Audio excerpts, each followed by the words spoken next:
Welcome to Wine Wednesdays with the Purdue Wine Professor. I welcome you to have a glass of wine with me, and today we're traveling down to Boone County, to Zionsville, where we have Hopwood Cellar. And that's one of those small Indiana farm family wineries that produces delicious wines. We have an example here today of Chambourcin, a grape variety that does particularly well in Indiana and the surrounding states.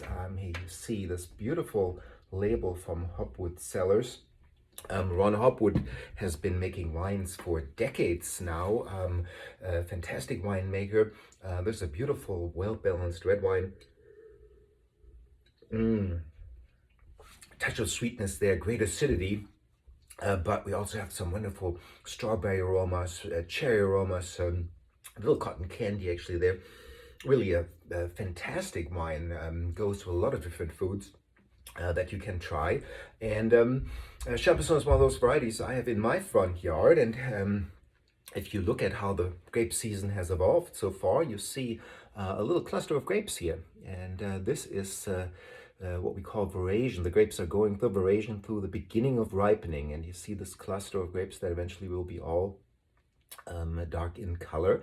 The different berries are ripened at a slightly different pace, so you see some uncolored berries yet and some that are changing color. So very soon, in a few weeks, will be harvest time and the grapes will be fully ripe. But this is what the grape clusters across Indiana look like right now. So if you taste one of those berries here, you'll find out they're quite tart still at this point. So the acidity in the grapes will go down, the sugars will accumulate, and eventually we're going to have 22% or so sugar in those grapes to make wine from.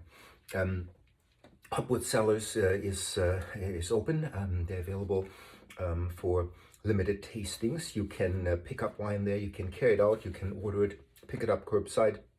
You can also have it delivered. Order a case of wine and they deliver it to you in Indiana for free. So that's a great way to support our family farm wineries. And Ron Hopwood actually said in the Purdue Wine Appreciation class a few semesters ago, learned a little bit more about international wine production, about the competition. And if you go to his wine and taste his wines, you realize what an accomplished award-winning winemaker he truly is. And by the way, if you go to indianawines.org, you see all the different Indiana wineries and what they have to offer. And also look out, actually quite a few are hiring for their tasting rooms. Harvest is approaching as well. And taking the Purdue Wine Appreciation class that's available online now prepares you a little bit if you don't have a background in wine. If you work in a tasting room, you don't have to be a wine expert. Nobody wants to have a snobby person to tell them what wine to like. But knowing a little bit about wine production, different wine styles certainly helps to entice people to buy a bottle, or at least have a glass, or buy a case. So look around the Indiana wine industry. There are many different things to discover. And as harvest is soon upon us, I hope you visit some of the vineyards as well. You can see how the grapes are ripening and what a beautiful craft it is to both grow wine as well as to make wine. So with that, up here from West Lafayette, cheers and boiler up and have a glass of Indiana wine. Cheers.